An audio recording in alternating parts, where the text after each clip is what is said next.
యదా యదా హి ధర్మస్య గ్లానిర్భవతి భారత అభ్యుత్థానమధర్మస్య తదాత్మానం సృజామ్యహం పరిత్రాణాయ సాధూనాం వినాశాయ చ దుష్కృతాం ధర్మ సంస్థాపనార్థాయ సంభవామి యుగే యుగే.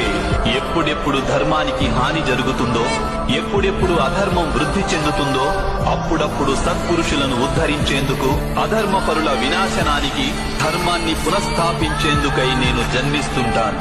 నేనే నాశనం లేని పరమాత్మను, నేనే మత్స్యావతారాన్ని, నేనే వామనావతారాన్ని, నేనే పరశురాముణ్ణి, నేనే రామావతారాన్ని కూడా. నేనే బ్రహ్మ విష్ణు మహేశ్వరులను, నేనే సరస్వతి లక్ష్మి పార్వతిని కూడా. నేను పురుషుడను కాను, స్త్రీని కాను, నపుంసకుడిని కాను.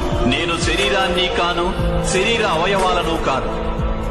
నేను జ్ఞానాన్ని, సృష్టి